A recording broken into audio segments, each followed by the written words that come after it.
Ele foi peão 95, eu fui prenda da 24ª 96, andamos nos mesmos eventos e nunca nos encontramos. E aí fomos nos conhecer em 2009 no Enarte. No Enarte. É a nossa oportunidade de homenagear essas pessoas que nos ajudaram de alguma forma em cada cantinho do Rio Grande. O Paixão e o Lessa compravam uma passagem para levar o equipamento, para poder registrar um pedacinho de música, para poder registrar um pouquinho de história.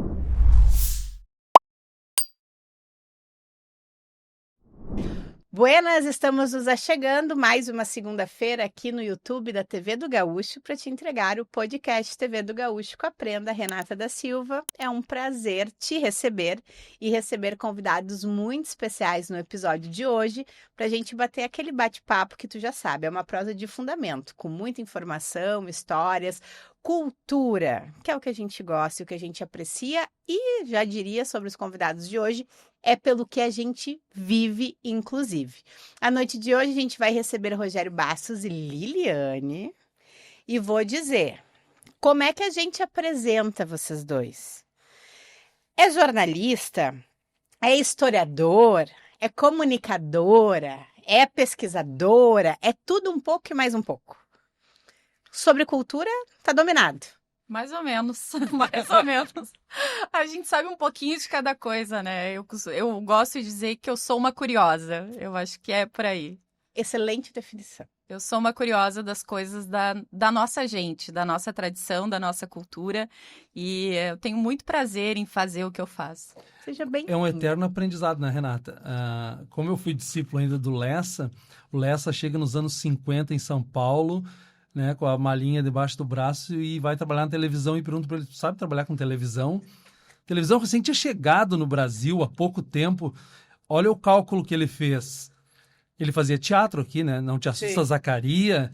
Então, e no teatro tu faz o quê? O mesmo que na época fazia na televisão. Não tinha videotape, não tinha gravar, cortar, tira isso, bota aquilo.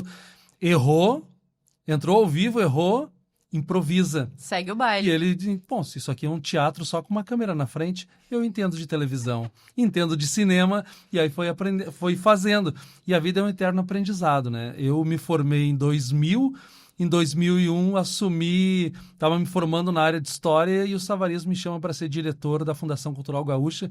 Em 2001 eu entro de cara com o Planeta Gaúcho, abraço um problema do tamanho de um planeta na mão, e eu começo a fazer uma pós-graduação no terceiro setor para aprender como é que funcionava. Fundações, OCIPs, institutos, para compreender que estava no auge naquela época. E desde então tu está envolvido com o MTG. Aí toda hora a gente já tem que aprender alguma coisa nova, né? Fomos buscando aprender, fizemos festivais de música. 2009, a primeira transmissão do Enarte foi feita na nossa gestão. Verdade. Uma TV diferente. Enarte TV na época. Tinha só a TV Solução de Caxias do Sul e era caríssimo. Cobrava 35 mil naquela época para transmitir. O Gres disse, não.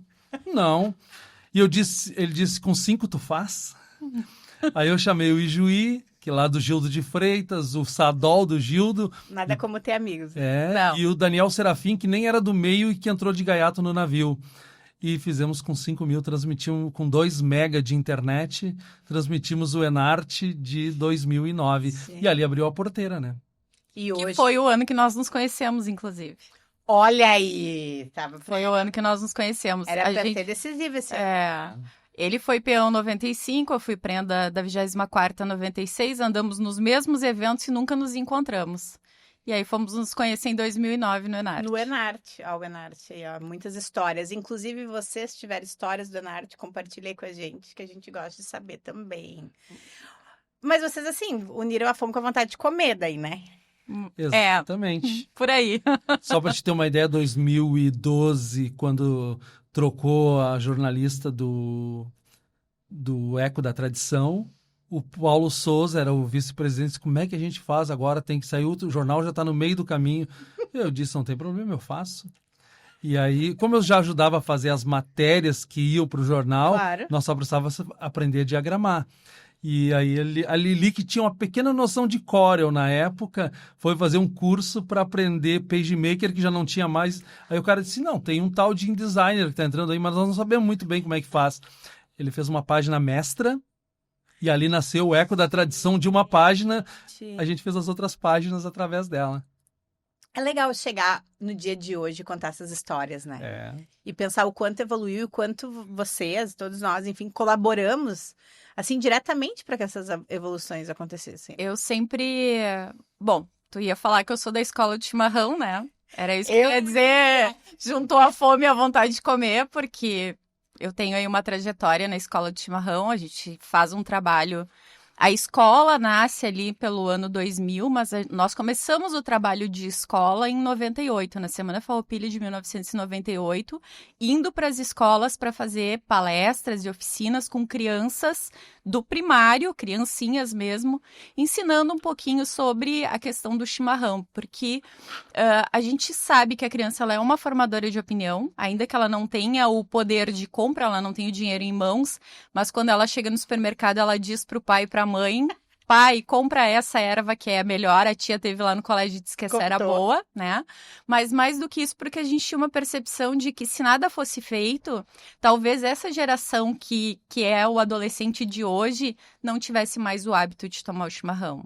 A gente via muitos adolescentes, muitos jovens nas praças, nas ruas da cidade, tomando outras bebidas que não o mate. Nós achávamos que valia investir na manutenção desse hábito. E eu acho que deu muito certo. A escola de chimarrão tá aí firme e forte, apesar da ausência do Pedro, que a gente falava em off agora, né? Ela tá aí firme e forte trabalhando. A Prefeitura de Venâncio tem apoiado o trabalho da escola de chimarrão, porque entendeu que é importante que a escola de chimarrão faça a divulgação do município enquanto capital nacional de chimarrão, vão estar na Expo Inter, em outros grandes eventos, então isso é muito gratificante, porque é ver uma sementinha que foi plantada lá atrás, dando frutos hoje, né? E que é importante... De uma prenda, né? É o projeto da Prenda, aquele projeto que a Prenda fez e que insistiu. E que hoje é uma baita de uma empresa, de um instituto que anda por todo o Rio Grande, pelo Brasil aí. E nunca se perdeu essa ideia lúdica de que a gente precisa cuidar do que é nosso, né? Isso serve para tudo, assim. E então nós nos encontramos e nos unimos nesse propósito de continuar trabalhando pela cultura, de continuar trabalhando pela tradição gaúcha. E quando eu comecei a fazer o jornal, quando eu aprendi a fazer o jornal com pouquíssimo conhecimento, tateando no escuro, eu diria, eu entendi que ali eu também estaria contribuindo, assim como contribuí com a escola de chimarrão. E olhar para trás hoje é muito legal, porque hoje nós temos mais de 60 livros que foram editorados na nossa casa. Eu ia chegar nessa parte. Sabe que uma das autocríticas que a gente faz sempre é que a gente registra pouco, né, a nossa história. Porque contar a história do ponto de vista romântico, muito legal, obrigada, mas não é só isso. E tem aspectos da nossa história, como o tema dos festejos farroupilhas desse ano, que eles são poucos explorados e que eles trabalharam diretamente para entregar a identidade que a gente tem hoje e que a gente quer que seja preservada. Então, vocês fazem esse trabalho. Eu vou dizer, todo ano eu espero o livro do Rogério Bastos. Então, Vai vir. Começou em 2008, o Ivo Benfato fez nosso símbolo, nosso orgulho. No ano seguinte, 2009, os Farroupilhas e suas façanhas, e aí foi sendo feito ou pelo IGTF ou pela Fundação Cultural Gaúcha. Mas eu queria só fazer uma passagem, tu falou agora, registrar é importante. Eu sempre falo nos lugares que eu vou, registre, faz um livrinho, faz um e-book, não tem dinheiro para imprimir, faz um e-book. Sabe por quê? 1959 nasce o Conselho Coordenador do MTG e as zonas tradicionalistas começam a surgir. Aí, em 1970, tira aquela ideia de zona tradicionalista. Quem coordena a zona? Então passa a ser região tradicionalista. Essa piada é boa, né? Só que aí não pega bem, né? Essa piada não vai envelhecer nunca. Só que aí tem muitas regiões comemorando, poderia comemorar quando virou região, mas depois mudou a geografia. E em 75... Adivinha quais as atas de congresso que não tem da época? E quais anais que não tem? Tem 74, 76. 1975 não tem. Não, então nós perdemos um pedaço de história por chuva, por molhar, por estragar. Se perdeu um pedaço de história. Então, quem comemoraria em 75 ou 76 seus 50 anos, já não acha mais no congresso que ele aconteceu. Bah. Porque perdemos, assim vale para o CTG, claro. Que perde suas atas, que morrem as pessoas que fundaram, e aí depois tu quer pegar na memória de alguns Tu quer lembrar e acabar. e a memória no judia. Uma coisa que eu tenho muito clara quando a gente vai fazer um resgate histórico é que a nossa memória é uma mentirosa. A maior das mentirosas é a nossa memória. Por quê? Porque a gente não registra o fato. A gente registra como se sentiu diante do fato. Então, às vezes, a forma como tu compreende o que está acontecendo ou como as coisas chegam em ti é diferente do que de fato está acontecendo, né? E quando tu vai fazer um registro histórico, tu primar pela memória das pessoas é muito perigoso. Primeiro porque a nossa memória ela não marca a data. A não ser o Rogério que consegue dizer a escalação do Inter de 1978 e dizer que dia foi o jogo da final, tirando isso, ninguém mais consegue lembrar com exatidão o dia em que uma entidade foi fundada ou qual dia foi a primeira reunião, quem estava na primeira reunião lembra de 2, 3, mas não lembra de todos. Então é importante registrar. Se a gente for pegar as nossas entidades mais antigas, a maioria não tem o registro, nem mesmo dos seus patrões, seus primeiros patrões. Sabe lá quem foi o primeiro, mas o segundo já não lembra, o terceiro também não sabe, não lembram as prendas, não lembram os peões, não lembram em que momento isso começou a acontecer dentro Quer ver o exemplo? Agora os presidentes do MTG. Os mais novos aí do Brizola, por ali, né? Pegou o Feltrin, que o pessoal conheceu nos anos 90, mas para trás ali, que já pega o Andrade, o pessoal de Pelotas conhece um pouco, mas aí passou ali do Alencastro, voltou dos anos 90, aí ninguém mais sabe nada e não acha registro. E como é que eu falo desse presidente se eu não sei? Difícil, né? Tu deve ter visto aí muitas prendas entrando em contato. Sabe alguma coisa? Eu vi prenda, Voto eu vi prenda desistindo do concurso por causa do tema. Mas eu Porque também ficou desamparada. Literalmente desamparada. Mas eu vi gente que foi buscar coisa no Mato Grosso, onde estavam Também residindo o ex-presidente que já era falecido. Mas essa força de vontade também é legal, assim, né? É. Sim, e olha que trabalho maravilhoso. Uma coisa que eu sempre dizia, já da época que a Helenir foi candidata a presidente do MTG, que eu achava que era necessário fazer, era um registro das mostras folclóricas, Sim. Porque tem verdadeiras pérolas naquelas mostras folclóricas e ninguém tem acesso.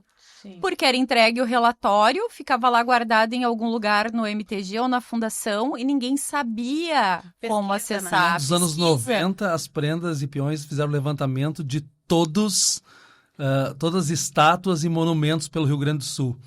No início dos anos 2000 tinha uma caixa cheia de disquetes lá que dizia assim, tal cidade, tais monumentos. E aí tu nunca mais abriria aquelas caixas lá, tu nunca mais abriria. Hoje tu teria o maior trabalho para abrir aqueles disquetes se não tivesse corrompido, né? Mas tu imagina fazer o levantamento de todos os monumentos que existem no Rio Grande do Sul. Sim. Com a sua história. Tu sabe que se a gente trouxer assim, né, pra contemporaneidade, Uhum. fazer o podcast é sobre isso, né? Exato. É deixar esse registro das nossas memórias e até romantizar um pouco as coisas que a gente conta, né? Quando a gente grava uma coisa assim, às vezes eu entro lá no canal da TV do Gaúcho exatamente para recuperar uma música, ou uma apresentação, ou uma memória afetiva. Eu acho que serve para isso também. É que, dadas as devidas proporções, hoje nós temos tecnologia para fazer o que os jovens de 47, 48 não tinham, né? O Rogério, na palestra, sempre fala que o Paixão e o Lessa compravam uma passagem para levar o equipamento, porque tinha um equipamento imenso para poder registrar um pedacinho de música, para poder registrar uma fotografia, para poder registrar um pouquinho de história. Hoje a gente tem tudo na palma da mão e quão pouco a gente produz em relação ao que eles fizeram. É verdade. Então, o nosso papel enquanto multiplicadores da cultura deveria ser exatamente esse. Deveria ser o registro, deveria ser contar as futuras gerações e deixar para eles pelo menos um norte de como as coisas estão hoje. Porque um dia tudo isso que nós estamos fazendo vai ser história. Sim. Dia alguém vai lembrar que esteve no podcast da TV do Gaúcho ou que assistiu o podcast e que ouviu falar sobre o Grande Rodeio Coringa no podcast. Um dia tudo isso vai ser história. Então, já que nós já entramos para falar sobre isso, vocês dois trabalham com o que eu diria que é o maior tesouro da humanidade, o conhecimento. E todo ano vocês se dedicam a isso. Vocês não cansam? todo ano. Quantas palestras você já fez, Rogério? Contando com a do Rancho da Saudade, 953. 953 palestras. De todos os temas possíveis. Só não falei ainda em física quântica porque não sei nada. Vamos te perdoar, então. Ele é de humanas, não é de exatas. Mas esse ano a gente está falando de Grande Rodeio Coringa. Ou do Darcy Fagundes, ou... De ambos, não tem como dissociar um do outro. Afinal, a gente está falando nesses festejos farroupilhas, porque na sociedade a gente fala do papel do rádio, que sempre foi, e até hoje, em muitas cidades, ele ainda é o principal meio de comunicação. E continuará sendo. Onde tem a maior credibilidade de opiniões. Onde o apresentador é a maior referência da cidade. Esse tema dá a oportunidade de cada cidade no Rio Grande do Sul homenagear aquele locutor, aquele apresentador, aquele programa ou aquela rádio que lá no início ajudou a difundir as tradições daquela cidade. O teu CTG, quando começou, tem programas aí que tem mais de 60 anos. Né? E no interior do estado. A gente fala do Grande Rodeio Coringa há 70 anos, mas tem outros programas que foram surgindo, pequenas rádios, e que ajudaram no interior do estado. É a nossa oportunidade de homenagear essas pessoas que nos ajudaram de alguma forma em cada cantinho do Rio Grande. E sem a comunicação, né? Como o tradicionalismo teria se projetado? Porque vamos falar que ele começou em 47 ali, 48, depois 54, o Grande Rodeio Coringa começa em 55. E a década de 50, de modo geral, foi um período em que mais de 50% da população não sabia ler. Então, todos os nossos movimentos anteriores foram movimentos intelectuais, eram movimentos ligados à leitura. Só que por isso ele não acessava as massas, né? O Grande Rodeio Coringa ele traz uma proposta diferente de levar a cultura do povo para o povo e de uma forma que as pessoas conseguiam compreender, que não estava escrita, que era dita, que era interpretada e na qual eles se identificavam. E esse eu acho que é o maior legado para a comunicação dos dias atuais. A gente precisa entender que as pessoas querem se ver representadas, reconhecidas naquilo que elas estão consumindo. Serve para tudo, né? Serve para o podcast, serve para a TV, serve para o rádio. E aí tu disse uma coisa muito interessante. O rádio ainda hoje é uma referência no interior e sempre vai ser. O rádio sempre vai ser uma referência porque, como dizia o meu querido professor Rodenbusch na Faculdade de Jornalismo, se todos os sinais caírem, se a internet acabar no mundo, se todos os satélites forem derrubados, a única coisa que vai continuar funcionando é o rádio. É o rádio. Faz todo sentido. Tá, mas o Rogério me contou uma coisa que eu não sabia. Que esse livro é consequência de um trabalho que tu fizeste. Foi o meu trabalho de conclusão de curso da Faculdade de Jornalismo. E tu já estava, assim, imaginando que ia ser o tema dos festejos farroupilhas? Não, na verdade, isso era sonho dele, tá? Isso era sonho dele. O que eu que falei aconteceu? que juntou a fome com a vontade de comer? Foi, exatamente. O que aconteceu? Eu comecei o projeto para fazer o TCC em 2019. E a minha ideia inicial era falar sobre Simões Lopes Neto e a influência da escrita do Simões no jornalismo gaúcho. Porque apesar de ter sido um contador de histórias, o que deu condições de sobrevivência para ele foi o jornalismo, né? Ele trabalhou como jornalista para poder botar comida na mesa. E então eu tinha muita vontade de falar sobre isso. Só que no começo da pesquisa já ficou muito claro que seria impossível, porque os termos do século XIX não existem mais. Palavras que ele utilizava nas escritas dos textos jornalísticos do século XIX não estão nos dicionários. E aí, como é que tu vai fazer um comparativo de uma coisa que tu nem sabe do que ele tá falando, né? Então, não tem nenhuma fonte de pesquisa. Exatamente. Teriam os documentos em Pelotas, né? Mas tu vai comparar com o quê? Não tem. Perfeito. Então, ali ficou um pouco complicado. E aí, conversando, eu ouvia muitas pessoas falarem sobre Grande Rodeio Coringa e eu sabia muito por cima, muito superficialmente, que o Grande Rodeio Coringa ele tinha durado um período e que depois ele tinha virado o Grande Rodeio Farroupilha e tinha virado o Grande Rodeio Farroupilha em Noite de Gala. E quando eu falava com as pessoas diziam, não, o Grande Rodeio Coringa eu escutava nos anos 70, eu escutava nos anos 60, eu escutava não sei quando. E eu fiquei pensando, poxa, mas não fecha, sabe? O meu lado investigadora dizia assim, não, tem coisa que não tá batendo nessa história. Vou fazer um trabalho sobre o Grande Rodeio Coringa. Apresentei o projeto e levei a hipótese de que o tradicionalismo só se projetou por causa do Grande Rodeio Coringa, que era um fenômeno. Isso estava posto, que o Grande Rodeio Coringa era um fenômeno de comunicação, que no domingo à noite as pessoas paravam o que estivessem fazendo para ir ouvir o programa. E os relatos que eu tinha eram assim, na minha casa tinha um rádio, eu tinha que tirar a bateria do trator, ligar o rádio perto do horário do Grande Rodeio Coringa, e os vizinhos de 5, 7 quilômetros vinham a cavalo ou de carroça, para escutar junto com o pai e com a mãe, e quando chegava perto do horário do fim, eu tinha que cuidar se a bateria estava ainda funcionando para botar de volta no trator, porque no outro dia de manhã tinha que ligar o trator e tinha que ter bateria, né, para trabalhar. Então, isso era o relato de um senhor já com seus 70 anos, 70 e poucos anos, que dizia que ele tinha 12 anos na época que ele fazia isso. Então, eu fiquei pensando assim, nossa, esse programa, ele tá no... Ele é mais do que um programa de rádio. Ele é mais do que um programa e ele tá na memória afetiva das pessoas. Então, vou fazer um trabalho sobre isso, vou entrevistar. Aí começa o processo de metodologia.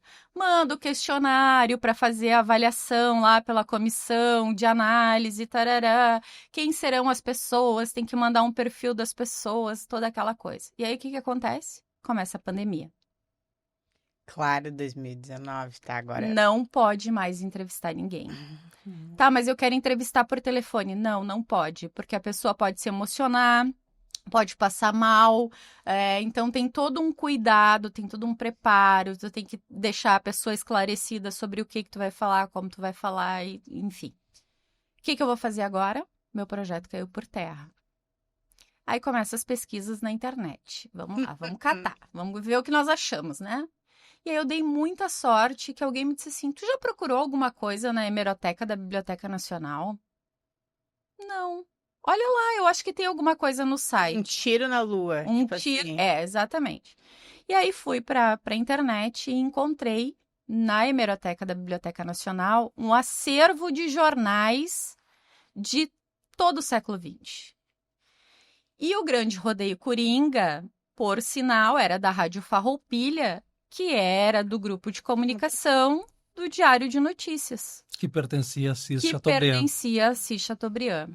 E aí eu começo lá uma pesquisa por Grande Rodeio. Coloquei lá, Grande Rodeio, e todas as menções de Grande Rodeio, de 1950 a 1970, eu li. Todas? Todas, sem exceção. 20 anos. São 20 anos de jornais, nos quais eu consegui mapear assim, com perfeição quando começou, quanto tempo o Paixão Cortes ficou, porque o Grande Rodeio Coringa, ele nasce de um desafio ao Paixão Cortes pelo... Otávio Augusto Vanpré. Pelo Vanpré, né? Olha aí o Alzheimer me pegando. O Vanpré é um paulista, né? Chega aqui e ele percebe que a cultura gaúcha é muito rica e que ela tinha que ser explorada, que ela tinha que ser projetada. E aí ele faz um desafio para o Paixão, que na época era o grande nome das nossas tradições, e o Paixão cria, então, o Grande Rodeio. E o nome Coringa é agregado por causa do patrocínio do Brim Coringa. Da São Paulo Alpargatas. Da São Paulo Alpargatas. O Brim que não encolhe. Esse era o slogan. Ai, adorei, gente. Não usei. Quer dizer, usei, claro. Usei. Então, o grande... Você que tá rindo em casa usou também. O grande muito rodeio, provável. O Grande Rodeio, né? Ganha o sobrenome Coringa por causa do patrocínio da São Paulo Alpargatas com o Brim Coringa, que era o produto que eles estavam comercializando. Então, Grande Rodeio Coringa, que estreia em 1º de maio de 1955. O Paixão fica à frente do programa junto com o Dimas. O Paixão era o âncora, Sim. com o Darcy, que era o apoio, né? Por 12 meses. E aí ele sai do programa, o Paixão sai do programa e fica o Darcy. E aí trazem o Dimas para ser o peão amigo, né? Para ser o apoio dele no palco. E em pouco tempo fica muito claro uma divergência na proposta. Porque o Darcy, ele era muito mais espontâneo, ele era muito mais bonachão, enquanto o Dimas era muito mais poeta, muito mais lúdico, muito mais intelectual. E essa divergência faz com que pouco mais de um ano o Dimas acaba também saindo do projeto. Então foram 2 anos ali que as coisas foram se adaptando.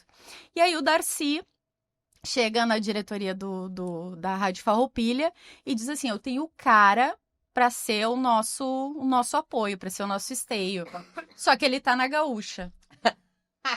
Posso oferecer um salário... na concorrência. Ele tá na concorrência. E aí ele oferece um salário melhor do que o Luiz Menezes ganhava na Gaúcha na época. O Luiz Menezes sai feliz da vida, vai trabalhar com o Darcy. E eles ficam até dezembro de 1968 com o Grande Rodeio Coringa no ar. Foram 13 anos, de 55 a 1968. 13 anos e meio, né? Sim. Em janeiro de 69, eles perdem o patrocínio do Brincoringa, aí associam outros produtos e vira Grande Rodeio Farroupilha. Então, o foco do meu estudo foram esses 13 anos. E nesses inúmeros jornais desses 13 anos de notícias, né? Além dos anúncios, além da chamada, porque eles começam o programa fazendo uma espécie de desafio entre cidades.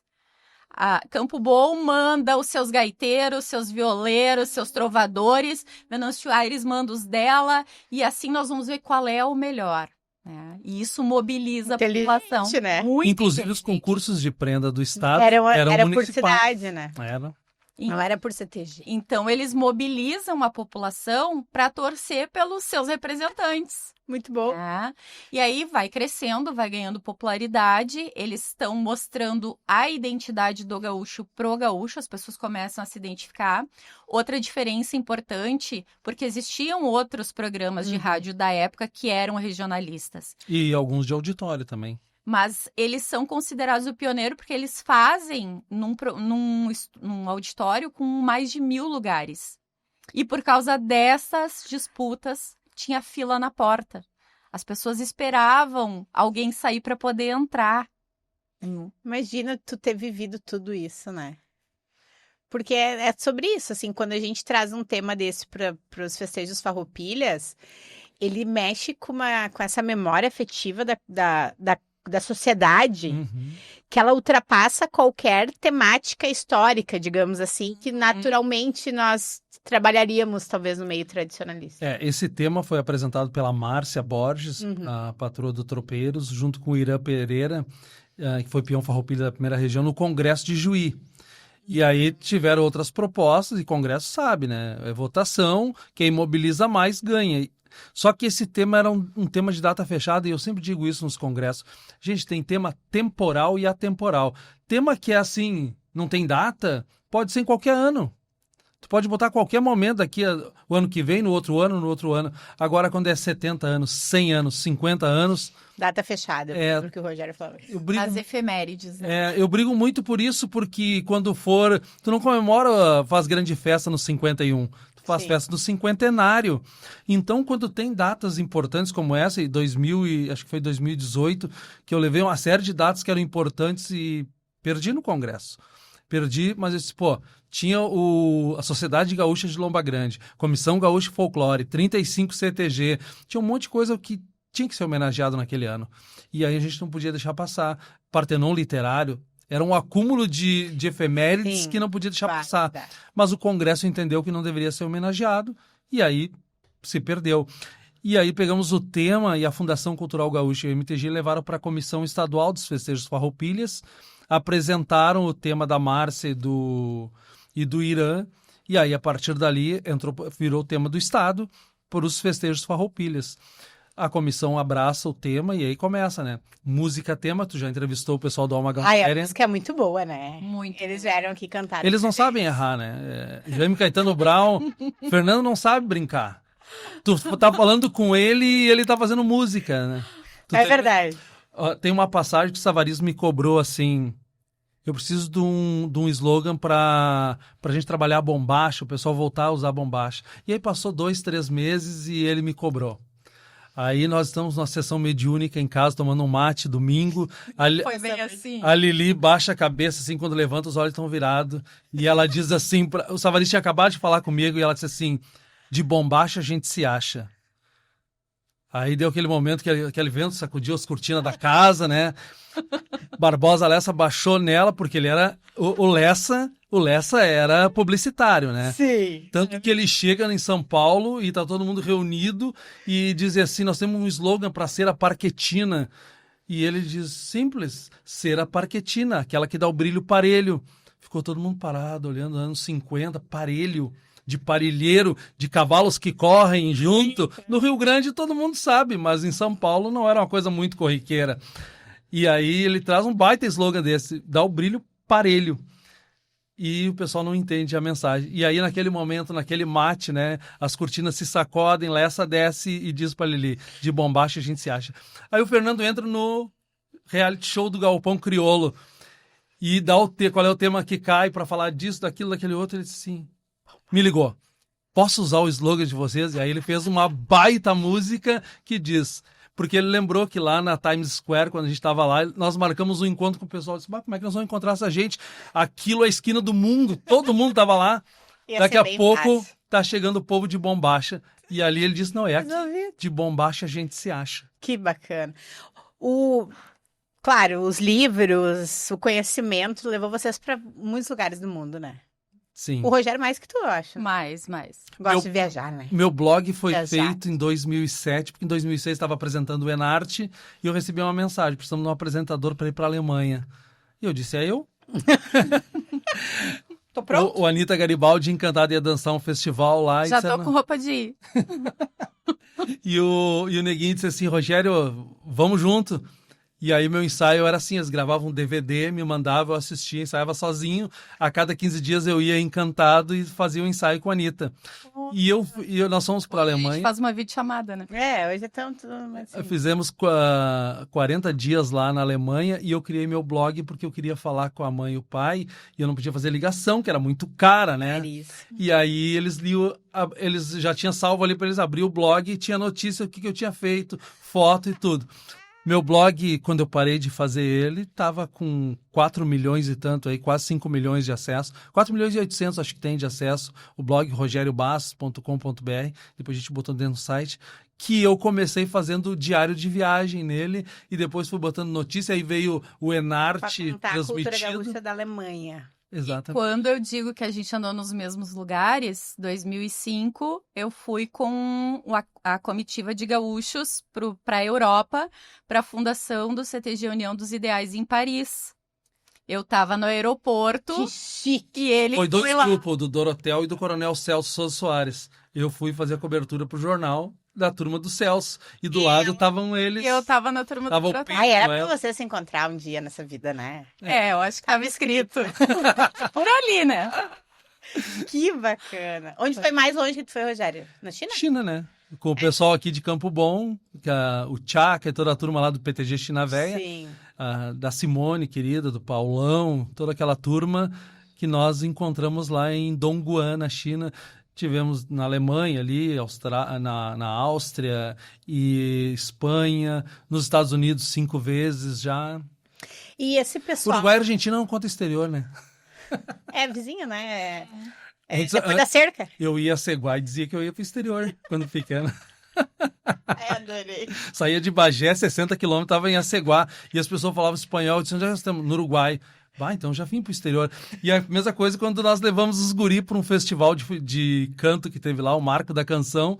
O Gabriel e o Gia tinham 15 anos e eles comemoravam, fazendo foto que estavam no exterior. Mas era verdade, né? Errado. Eles também não estão errados, né? Não estão errados. E esse pessoal que é de fora, assim, eles se identificam com os temas dos festejos? Ou a gente trabalha o tema dos festejos só para nós? No Brasil isso acontece bastante. Fora não, fora, né, o pessoal faz encontros, mas no Brasil alguns lugares pegam o tema e utilizam eles. Utilizam eles para contar a história do Rio Grande. Uma coisa muito legal que aconteceu na nossa última ida para os Estados Unidos no ano passado, né? Foi ano passado? Perto da enchente, né? A gente quase não conseguiu voltar porque o aeroporto estava fechado, tivemos que chegar em Santa Catarina para voltar para cá, foi uma loucura. Mas no ano passado a gente fez o primeiro CFOR lá. Porque o que acontece? São gaúchos, são brasileiros que se identificam com a cultura gaúcha, e aí a gente vai cair naquilo que o Paixão dizia muito, que ser gaúcho é estado de espírito, né? Tem muitos brasileiros lá que casam com gaúchos, se identificam, ou americanos que casam com gaúchos e acabam adotando a nossa cultura. A própria Cíntia, que é a esposa do Vande, é a americana mais gaúcha que eu conheço. Ela dança danças tradicionais, minha gente. E dança muito bem. E tem cruza mexicana. Às vezes ela mistura todos os idiomas junto. Quando ela tá nervosa, ela fala inglês, espanhol e português. Exatamente. Beijo pra Cíntia. E gauchês também. E gauchês. Não, ela usa muito gauchês. Então, eles são gaúchos na essência, nessa vivência do churrasco, do chimarrão, de usar a pilcha, de dançar. Eles fazem fandangos lá, eles fazem bailes para poder aproveitar isso que nós temos.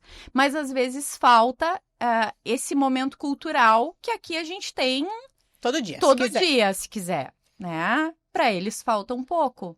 Porque a vida também é muito corrida, às vezes eles têm muitas coisas para fazer, ou não tem alguém que possa dar essa experiência para eles. E às vezes quem tá lá é santo de casa, e santo de casa não faz milagre, a gente sabe disso, né? Casa de ferreiro, espeta de pau. Então eles proporcionaram para o pessoal que estava no encontro da Confederação Norte-Americana do Tradicionalismo Gaúcho Brasileiro. Para diferenciar do argentino. Eles proporcionaram para esse pessoal a oportunidade de participar de um CFOR, para entender aquele básico que a gente aprende quando entra no CTG. De onde viemos, para onde vamos. Quem somos nós, os gaúchos. O que é esse tal de tradicionalismo? O que é esse tal de tradicionalismo? Como é que começa? Porque se inspira. Todo mundo sabe que foi no grupo dos 8, aquela coisa, a chama, eles cultivam essa chama crioula também, fazem lá a solenidade de acendimento, os hinos, tudo certinho, tudo como nós aqui. Mas esse conhecimento que a gente tem a oportunidade de ter todos os dias no CTG, eles não têm sempre. Sim. Então, foi um momento muito legal. O pessoal participou, foi super interativo, fizeram muitas perguntas, tiraram muitas dúvidas. A gente conseguiu falar um pouquinho sobre essa questão dos temas, da Semana Farroupilha, das homenagens, dos reconhecimentos que o tradicionalismo faz, né? E de como isso nos ajuda a nos manter focados naquilo que nós somos, na nossa identidade, naquilo que nós preservamos, porque cada vez mais a gente vê a invasão cultural acontecendo. Sim. E é tão legal tu perceber que o gaúcho sai do Rio Grande, mas o Rio Grande não sai do gaúcho. Tu quer ver uma coisa como a comunicação é tão importante? O seu Mário Matos está aqui no livro, patrono dos festejos, 100 anos. Estava no Congresso em 1991, quando foi criado o Dia do Jovem Tradicionalista, a tese dele, a Carta de Princípios e os Problemas do MTG, e o seu Mário Matos escolhido. Ele estava lá Ele só não é do grupo dos 9 porque ele não ficou sabendo. Não é do grupo dos 10 porque o Barbosa Lessa era do colégio e não ficou sabendo. Porque o provisório era do colégio e não ficou sabendo. Se tivesse botado um cartaz no banheiro, o pessoal teria visto, né? Mas tinha 14, maior. Tinha 14 cavalos, mas só 8 foram. E no dia 7 de setembro, só 3 foram. Para buscar a chama, sim, né? Só 3 participaram. E o Mário Matos conta essas histórias. E é tão bonito fazer um reconhecimento para o homem enquanto ele está vivo.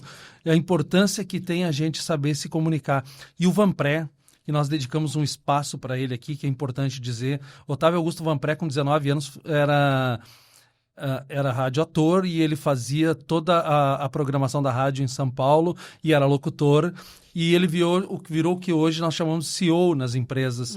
E foi mandado em vários estados arrumar rádios que estavam com problema. 1954, termina o Congresso Tradicionalista, um mês depois, Getúlio se suicida. Sim. O Brasil vira um caos e aonde tinha empresas do Chateaubriand são destruídos, incendiados, e a Rádio Farroupilha é uma delas.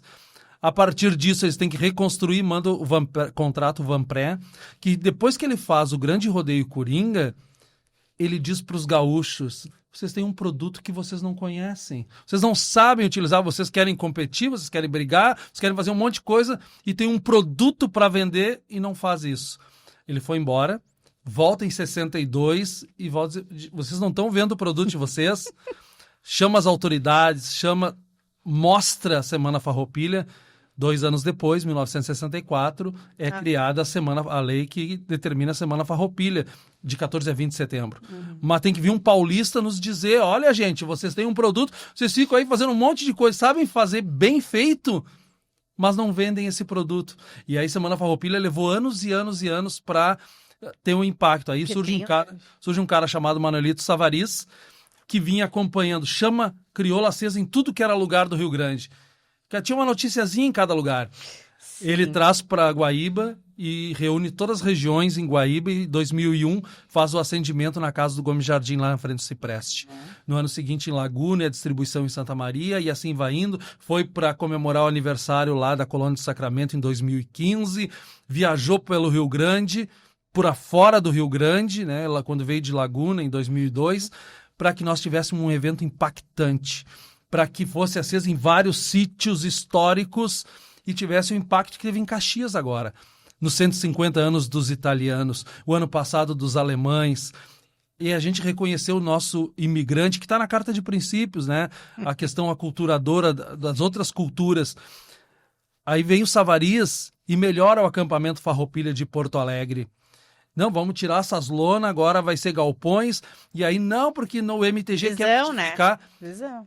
Não tinha patrocinador. 2001 com os galpões, entra Claro Digital, que estava chegando no Brasil, hoje Claro, né, mas estava chegando com Dado Schneider, que se apaixonou pela tradição gaúcha e foi o primeiro a investir. Aí a Coca-Cola viu e investiu no acampamento. Em pouco tempo a gente tinha Nestlé, tinha TIM, Oi, tantas empresas que agregaram ali, Bradesco, Petrobras.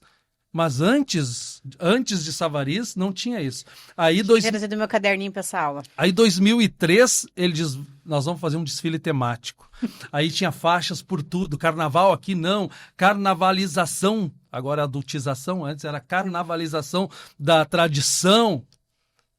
E aí nós contamos a história, cada ano contamos Soldado Farrapo, o Herói Anônimo, primeiro tema. Até tem aqui a história do Soldado Farrapo, o Herói Anônimo, porque o tema, porque que nós temos aquele símbolo dos 3 gaúchos a cavalo dos festejos? É, isso. O símbolo dos festejos que a maioria do pessoal conhece.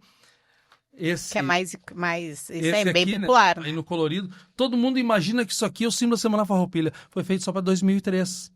Mas no Brasil, ou na casa da gente, que o provisório é permanente, tu bota um fiozinho, um filamento lá para arrumar o fusível e nunca mais arruma. Isso aqui virou a imagem da Semana Farroupilha. A agência Parla do Sesc criou ela para aquele ano e que virou o símbolo da Semana Farroupilha. E aí a cada ano tinha um tema, todo o Rio Grande trabalhava o mesmo tema. Quer dizer, tu ia num caminho, não é cada lugar fazia alguma coisa diferente. Aí 2005... Unidade da força, né? E repercussão. Exatamente. Maior impacto. Dá impacto porque os veículos de comunicação têm ali o link para a divulgação. É a questão da chama. Se cada um fizer... vai ser noticiado na tua cidade, vai ser noticiado na minha cidade. Agora, se tem um acendimento único, tá fazendo. Olha, todos os veículos de comunicação do estado, mesmo os pequenos do interior, até os macros, eles vão noticiar esse evento. Sim. Aí, 2005, os patronos, vamos começar a escolher o patrono. Luiz Menezes foi o primeiro, 2005, Paixão 2006, o Nico Fagundes, e aí foram se fazendo um currículo e colocando os patronos. Esse ano, essa baita homenagem para o seu Mário Matos. Mário Matos, ele tem uma história tão linda que quando ele desiste... que ele brigava, ele é muito brigão, né? E ele conta isso. Aliás, a matéria que ele fez para 0 Hora... É maravilhosa, deixou claro. Ele chutou o balde com tudo. aos 100 anos, e ele tem esse direito. Aí ele foi para Sorocaba, lá ele foi participar da Academia Sorocabana de Letras, todos os livretinhos da Semana do Tropeiro de Sorocaba, pintura do Mário Matos. Então no livro aqui a gente colocou algumas pinturas dele fazendo. Sim, que além de tudo ele é um artista plástico. E o tema em si, inclusive. A inspiração da arte foi a partir do desenho dele. Foi tu que fez, né? Foi eu que fiz. Quando tu fez aquele cursinho de design pra diagramar o jornal. Eu fiz o cursinho. Viu só onde é que a gente chega? Eu fiz o cursinho de designer pra diagramar o jornal, aí depois a gente foi melhorando para fazer o livro, porque em 2012 o livro do tema dos festejos, que era Nossas Riquezas, também foi assim, né? Eu nunca tinha feito um livro na vida, mas vamos fazer, vamos lá. Aí reeditamos o livro do Lessa, História do Chimarrão, que como a Lili era da área do chimarrão e o livro não existia mais, falei com a dona Nilza, reeditamos, fizemos depois, aí fomos fazendo o livro, né? Fizemos o livro Nativismo, um fenômeno social gaúcho, distribuímos 2.000 livros gratuitos no estado. Nossa. Cada lugar que eu ia, esparramava para que as pessoas tivessem, porque o tradicionalista, para compreender o que faz, tem que ler aquele livro. Aquilo ali é a base de tudo, que diz por que fazemos o que fazemos. Tá, mas assim, quem tá em casa e nunca leu esse livro, acha esse livro aonde, Rogério? Fundação Cultural Gaúcha. Fundação já teve fechada, gente, se vocês querem saber. Criada em 1980 por Rodi Borghetti, Barbosa Lessa e toda aquela turma. Acho que eles tinham alguma razão em fazer isso. A fundação teve fechada, quebrada. Aí quem assumiu? Manuelito Carlos Tavares. Vamos usar o nome. Mas tal de Rogério só fala no Manuelito. Não, trazer as virtudes. Tinha defeito? Todos temos, né? Mas as virtudes são importantes da gente destacar. Existiram poucos homens no tradicionalismo, como Savariz, né? Como estrategista, pensava, né? O Savariz, ele foi nosso padrinho de casamento, né? E eu tenho o Savariz como uma referência, no sentido de que ele sempre foi um estrategista, mas mais do que estrategista, ele era um executor. Porque não adianta tu planejar, não adianta tu pensar, não adianta tu dizer que, eu vou fazer tal coisa. Eu imagino que isso vai dar certo, porque uma coisa que eu tinha muito clara para mim desde sempre é que ideias são só ideias. Elas só viram alguma coisa palpável no momento que alguém pega a ideia e transforma ela em ação. E o Pedro, eu tenho muitas frases do Pedro. O Pedro dizia que o óbvio deve ser dito. É uma frase maravilhosa e é verdade. Tu chega para palestrar e diz, mas e o projetor? Tu não falou que precisava. Tá bem. O óbvio deve ser dito, porque o que é óbvio pra gente, às vezes, não é óbvio pro outro, né? A outra fala dele é... escreva no papel higiênico, mas escreva, né? Muito bom. Ótimo também. E ele sempre dizia, ideias são só ideias até que alguém transforme elas em algo palpável. E para a gente transformar alguma coisa em fato, a primeira coisa que tu precisa é imaginar e a segunda é manifestar a vontade. E aí, quando tu manifesta a vontade, tu agrega pessoas que vão te ajudar a transformar aquilo em realidade. Então, o Savariz tinha uma característica muito forte, que era, ele pagava a missão e ele só ia te perguntar se a missão estava pronta. Isso aí. Né? Quando eu fui trabalhar, eu disse qual é o meu horário. O horário que tu quiser, não quiser vir, não vem. Mas cumpra a missão. Ele trabalhava por resultado, né? E com isso ele conseguia que muitas pessoas se agregassem. Mentalidade, né? Mudou a mentalidade. Ele conseguia fazer com que muitas pessoas se agregassem, porque o que todo mundo quer é liberdade de criar. Sim. Se tu dá liberdade para uma criança criar, ela vai fazer as coisas mais maravilhosas. Agora, se tu diz, não faz isso, não faz aquilo, não faz assim, não faz... A criança acaba não fazendo nada. E ele me disse, e eu falei nele da fundação que estava quebrada e ele refez, porque nós conseguimos reproduzir todos os livros que estavam fora de linha, trouxemos de volta livros que não tinham mais impressos e que faltava... Tu comprava no sebo por um valor absurdo. Muito alto. Teve alguns que a gente não conseguiu, como A Origem, aquele do Paixão, que não foi liberado os direitos de fazer. Por isso que hoje ele é caro, quando tem alguns são raros. Mas os demais nós fomos buscar refizemos, e o Savariz mesmo nos deixou 2 obras importantes, História e Identidade, e o Manual do Tradicionalismo. Que é o básico. E que é importante, a gurizada está começando, é o ABC do tradicionalismo do Lamberti. É o novo ABC tradicional. novo. Outro que a gente foi... E sabe como é que nasceu aquele livro do Lamberti? Ele preparava prendas e ele tinha um monte de polígrafos, pilhas, né? Aí o Leto disse... Não é do teu tempo, Renata, mas é do meu. Aí Uma pasta imensa com todos os resumos possíveis e imagináveis. A gestão da Elisângela Mello Reguelin pediu para cada região fazer alguma coisa e depois encadernou, fez um livro para estudos das prendas. Inteligentíssimo. A Elisângela, que hoje é diretora da Cadepol, né? Academia de Polícia, passa por uma prenda do Rio Grande do Sul. Muita coisa, né? E na minha época, então, nós tínhamos muitos xerox dentro de pastinhas com plástico, né? Umas pastinhas desse tamanho, que a gente lia tudo para estudar para a prova escrita. E o Lessa disse para ele, por que tu não faz um livro disso aí, tudo que tu tem? E aí nasceu o ABC do Tradicionalismo. Olha só. Bom, mas a gente falava exatamente sobre pegar uma ideia e transformar ela em algo palpável. Foi isso que aconteceu com Ondas Curtas, de uma história longa. Exatamente. E aí eu fiz a pesquisa, apresentei o TCC, nota 10, né? Feliz da vida. Aluna laureada. Aluna, foi. Apresentei o TCC e ele estava lá guardadinho na minha gaveta. E o Rogério sempre dizia, tu tem que transformar esse livro, tu tem que transformar esse livro. Só que eu confesso que eu sou um pouco reticente, eu acho que eu sou muito crítica de mim, assim, porque eu sempre acho que eu tenho que melhorar mais, eu tenho que fazer mais, eu tenho que entregar mais. Bom, né? Tem que ter mais um pouquinho, tem que aprofundar a pesquisa, e aí eu dizia pra ele, não, nós temos que aprofundar a pesquisa a partir de 69, saber quando virou Grande Rodeio Farroupilha e Noite de Gala, saber em que ano o Luiz Menezes saiu, eu sempre queria um pouco mais para entregar, né? E aí, curiosa, né? E aí casou que esse ano, então, em dezembro, o Darcy completaria 100 anos se estivesse vivo. E a filha, resolve fazer um documentário para conhecer esse ilustre pai desconhecido. Porque a persona que ela tinha na casa dela, a persona que ela lembrava, era diferente dessa pessoa que o público ama, que o público idolatra e que o público adora. Então, um documentário que fala especificamente sobre o Darcy, o homem e o apresentador, o radioator, o tradicionalista, o declamador, enfim, o poeta.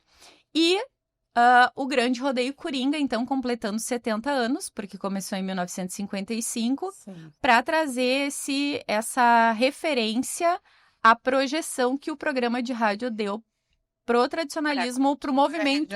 Isso, e pro movimento de modo organizado, vamos dizer assim, né? Porque essas manifestações e grandes nomes da música, Teixeirinha, Gildo, eles foram também projetados pelo Grande Rodeio Coringa. As duplas românticas do rádio, né? Delima e Heleninha, Carlos Cine e Sônia Mara, o Nelson e Janete, o próprio Teixeirinha e Mary Terezinha. E o Zé Mendes, né? O Zé Mendes é um caso clássico que foi se apresentar pro Luiz Menezes, para poder se apresentar no programa. Ele chegava em Porto Alegre e dormia dentro de um carro num estacionamento. Olha só. E aí ele estava lá na fila, se apresentou, cantou e o Luiz Menezes disse para ele, meu jovem, seresteiro sou eu. Tu tem que cantar música regional gaúcha, não seresta. E aí, tipo, boleros, essas coisas, não era pro jeito dele. Sim. E aí, na época, ele grava o Para Pedro, vai a São Paulo para gravar o disco. Quando volta, quando chega aqui, a música já está fazendo sucesso. Já tá estourada. Uma música feita por quem? Por um trovador, José Portela de Lavie, trovador ali de Alvorada, que vivia com ele, andava com ele para cima e para baixo, numa situação que se criou, ele fez os versos do Para Pedro, musicado lá, e foi o maior sucesso até hoje. Olha só. São muitas histórias, né? Então, o Zé Mendes só fez sucesso por causa do Grande Rodeio Coringa. Eu ia dizer. Mas vários, né? Vários. E era esse feeling, talvez, tanto do Luiz Menezes quanto do Darcy, que eram fundamentais para o sucesso do programa. Porque vários foram os relatos que se apresentavam para o Darcy, e o Darcy dizia, Tchê, vai pra casa, treina mais um pouquinho, depois tu volta. Tá aí na Globoplay o Raul Seixas contando a história dele. Ele chegava com a fitinha pro pessoal escutar, ninguém queria escutar. Então tu não vai estourar tua música se ela não entrar na rádio. Isso aí. Não tem jeito. Então, o que tu precisa fazer é que nem hoje. Agora se fala no Felca, porque ele é o maior sucesso, é ele no momento, há poucos dias era o Moranguinho do Amor, né? Sim. E aí, a próxima febre vai ser qual, né? então, O algoritmo tá aí para nos entregar. O que eles tinham que fazer na época? Agradar o cara que era dono do microfone. Aí se tu agradou ele e a tua música tocasse, olha o que fez o pai do Zezé de Camargo e Luciano, né? Filme, né? Pegar a ficha telefônica e ir lá e ligar várias vezes pra rádio pra tocar a música dos filhos, gastar todo o seu dinheiro pra fazer aquilo ali. E era importante? Claro que era. Claro. Nossa. Tudo é importante. Então, é uma geração que não imagina o que era isso, né? Tu fazer uma música estourar, tinha que ter muita capacidade, muito trabalho. E para Pedro foi uma música que estourou. O Teixeirinha, a música que estourou do Teixeirinha, que foi Coração de Luto, foi porque pelo ódio do Flávio Cavalcante, que quebrou no programa de maior audiência no domingo, quebrou o disco e disse que o churrasquinho de mãe. E aí o povo começou a procurar desesperadamente o disco do Teixeirinha e estourou milhares aí, né? Eles eram influencers, né, de outra forma. De outra forma, claro. É o dito mais antigo, falem bem, falem mal, mas falem de mim, né? Quem não é visto não é lembrado, Quem não é visto não é lembrado, exatamente. Vocês estão viajando bastante e vão viajar mais ainda para falar sobre isso. Para falar sobre isso e para falar sobre aquilo que já nos é conhecido, que é o caso do chimarrão. Agora, dia 1º de setembro, estou indo para São Paulo fazer um trabalho específico para 28 colombianos. Que legal. Uma agência fez contato, tá me levando lá só para montar uma exposição dos chimarrões e levar para eles a experiência de usuário de tomar o nosso chimarrão. Ela disse assim, não interessa o que tu vai falar, eu quero que tu peça para eles tomarem chimarrão. A minha ideia é que eles tomem chimarrão, tá ótimo. Então, estamos indo fazer esse trabalho. Semana Farroupilha é sempre, né, muito procurado, tanto para o chimarrão quanto para o tema. O Rogério está falando mais sobre o tema porque ele tá nesse meio, então ele consegue... Ele tá na comissão dos festejos Farroupilhas do Rio Grande do Sul. Isso. Tu sabe que em 2001, quando parou de circular o jornal Tradição, porque morreu o Edson Otto, o homem que cantava o Esquilador, né, que ganhou cantando Esquilador, ele trazia o jornal Tradição dos anos 70 até 2000. Em 2000, em fevereiro ou março, ele faleceu. E aí nós não tínhamos mais jornal. Aí o Savarez me chamou e disse, o Fraga Cirne, precisamos fazer um jornal. Aí nasce o Eco da Tradição em setembro de 2001. E ele dura até setembro de 2021, quando fez 20 anos, faleceu. O Eco da Tradição, o jornal. Aí ele disse assim, precisamos de uma coisa mais atual. Criamos a rádio web Eco da Tradição. Sem audiência nenhuma, e aí depois mais um pouquinho, só os amigos da volta escutando. Quando nós encerramos as atividades com 3 anos e meio, nós tínhamos diariamente 3.000 pessoas conectadas no servidor. Quer dizer, eu tinha o prazer de olhar de manhã só para ver os números, era adorável de ver. Para lembrar que quando eu fiz o primeiro, tinha só o pessoal lá de casa me ouvindo e o vizinho da frente, né? Tá fazendo um programa, Rogério? Eu vejo aí a tua voz, parece que tá fazendo um rádio. Parece. E aí o vizinho passou a me ouvir e já tinha 2 audiências. E agora tu tá voando, né?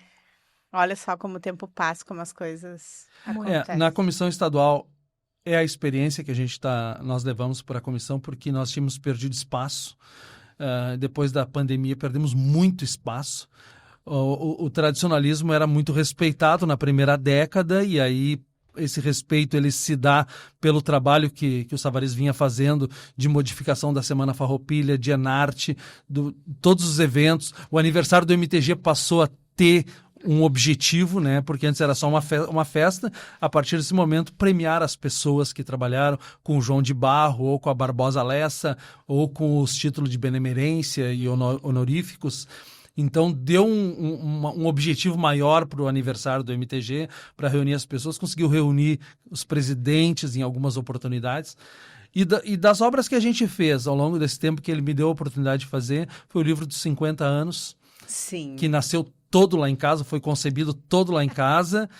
e diagramado, feito, só não foi impresso porque a gente não tem uma gráfica para imprimir. Mas se a gente tivesse dinheiro, eu botava uma gráfica e imprimia esses livros. Ia aprender a fazer livro também. E aí várias vezes de Semana Farroupilha organizamos autores para fazer livro e em outras oportunidades reeditar obras como as do Lessa, que era importante voltarem para o mercado, e agora esse da Semana Farroupilha pegar o TCC da Lili, com o apoio da Márcia, que fez a parte pedagógica, já que o tema era dela e ela é professora, Sim. ela tem a formação na área de pedagogia, ela fez as formas que tu pode aplicar no CTG, na escola, Sim. até para os desfiles que o pessoal pensa em fazer. Aí o livro está à disposição na Fundação Cultural Gaúcha ou o e-book está gratuitamente no site. Tu vai ali na semanafarroupilha.com.br, baixa o e-book. Mas tem gente que gosta de manusear. Ai, eu gosto de sentir o cheiro do livro. Tem Como que era ter bem bom na no colégio, mão, né? Sentir o cheiro do livro quando chegava no colégio.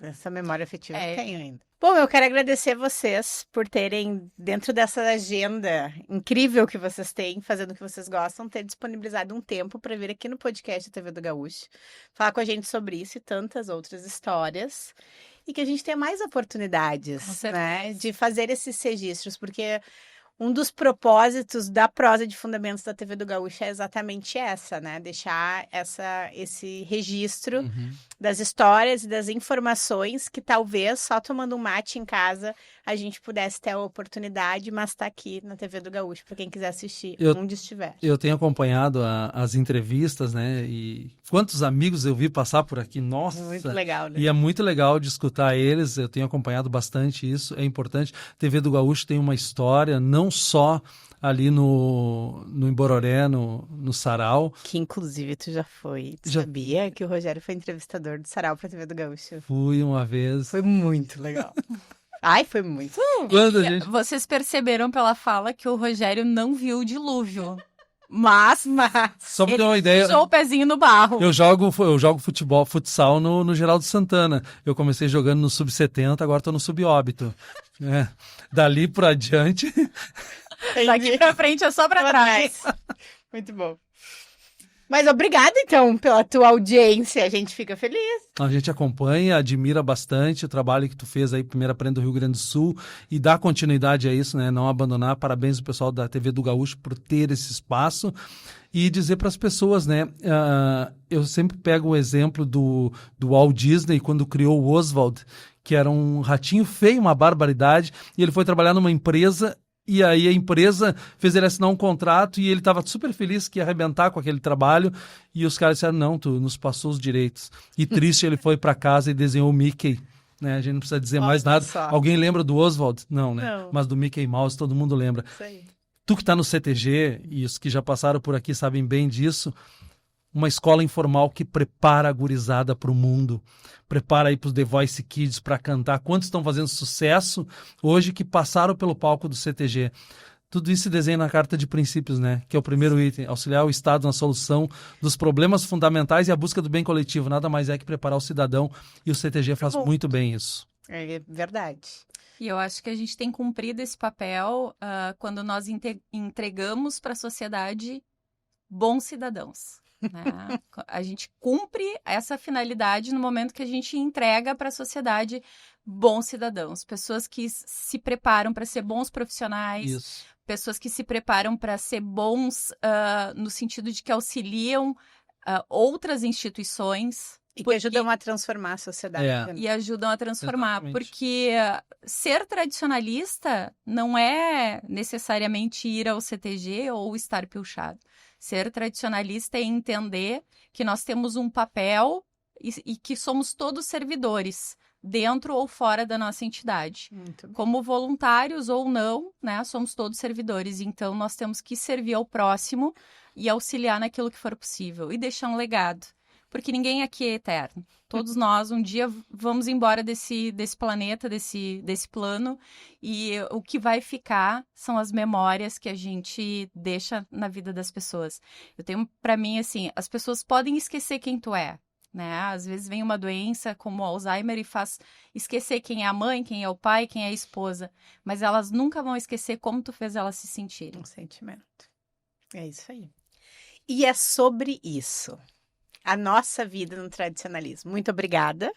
E a você de casa, que nos acompanhou até aqui nessa prosa de fundamento, que dariam vários episódios do podcast. Então, em algum momento, vocês, por favor, voltem. Mas viajem bastante nessa semana Farroupilha primeiro e sempre, em todas as oportunidades, momentos, compartilhem, porque isso que vocês fazem é impagável. E é talvez um dos legados mais importantes do ser humano, né? De compartilhar, não só de compartilhar, mas vocês estimulam a busca pelo conhecimento. E vocês ainda compartilham o conhecimento que vocês adquirem. E existem poucas pessoas que fazem isso despretensiosamente por amor a uma causa, que é o que vocês fazem. Então, muito obrigada. Obrigado. Você de casa, continue nos assistindo, nos acompanhando. Não esquece aí de acionar o sininho e ficar sempre ligado todas as segundas-feiras, 19 horas, aqui no canal da TV do Gaúcho. Tem episódio novo com Aprenda. Até semana que vem.